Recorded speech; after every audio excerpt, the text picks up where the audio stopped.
Assalamualaikum warahmatullahi wabarakatuh. Perkenalkan, nama saya Umar Dhani dari kelas XB dari kelompok 8 pengantar manajemen dengan materi perencanaan program studi ekonomi Islam Fakultas Ekonomi dan Bisnis Islam Universitas Islam Negeri Al-Uddin Makassar.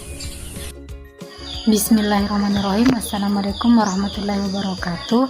Perkenalkan, nama saya Sarmilawati dari kelas B jurusan Ekonomi Islam Fakultas Ekonomi dan Bisnis Islam. Setiap organisasi perlu melakukan suatu perencanaan dalam setiap kegiatan. Kegiatan organisasinya baik perencanaan produksi, perencanaan rekrutmen karyawan baru, program penjualan produk baru, maupun perencanaan anggarannya. Perencanaan planning merupakan proses dasar bagi organisasi untuk memilih sasaran dan menetapkan bagaimana cara menggapainya. Pengertian perencanaan. Pengertian perencanaan secara umum merupakan suatu upaya dalam menentukan berbagai hal yang hendak dicapai atau tujuan di masa depan, dan juga untuk menentukan beragam tahapan yang memang dibutuhkan untuk mencapai tujuan tersebut.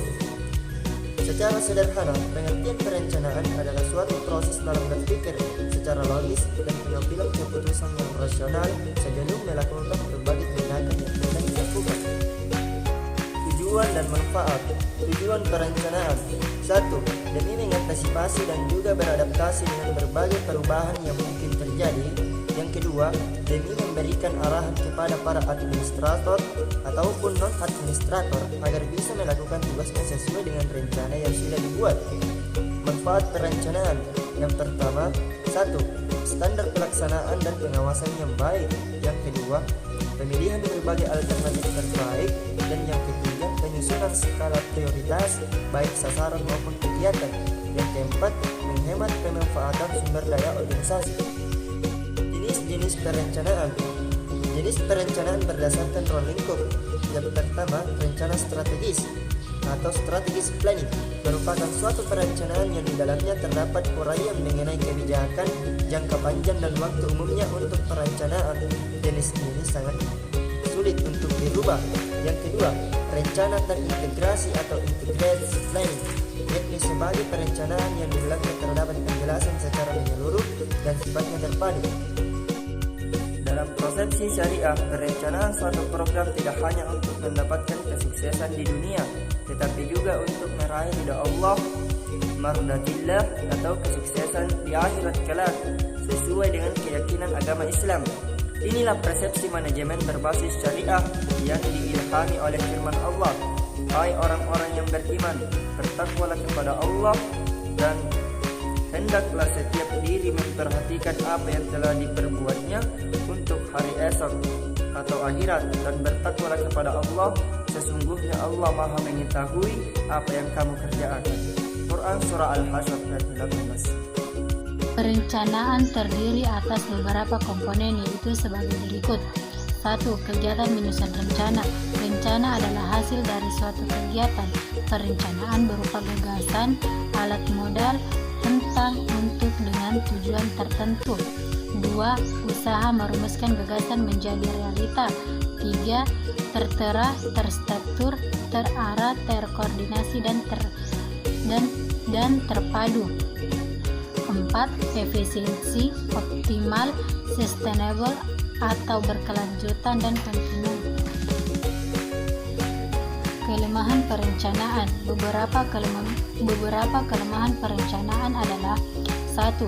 Pekerjaan yang tercakup dalam perencanaan mungkin berlebihan pada kontribusi nyata.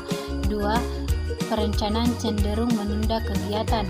3. Perencanaan mungkin terlalu membatasi manajemen untuk berinisiatif dan berinovatif. 4. Kadang-kadang hasil yang paling baik didapatkan oleh penanganan setiap masalah pada saat masalah tersebut terjadi. 5. Ada beberapa rencana yang diikuti dengan cara-cara yang tidak konsisten.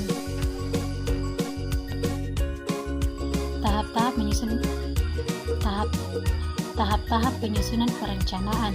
Tahap-tahap penyusunan perencanaan adalah: 1. Memutuskan dan menetapkan tujuan atau permasalahan yang akan dipecahkan. 2. Melakukan analisis kesempatan. 3. Melakukan analisis sumber daya. 4. Identifikasi dan pengembangan alternatif. efektif. 5. Pelaksanaan keputusan. Kesimpulan, tujuan perencanaan adalah sesuatu yang ingin dicapai di masa depan, sedangkan rencana adalah langkah yang diambil untuk mencapai tujuan. Dalam manajemen modern, tujuan ini lengkapnya disebut tujuan strategis dan rencana disebut rencana strategis. Yang dimaksud tujuan strategis adalah pernyataan umum yang menjelaskan arah organisasi ke masa depan, sedangkan manfaat perencanaan adalah menyusun skala prioritas baik sasaran maupun kegiatan yang baru. Demikian yang dapat kami sampaikan dari presentasi kami.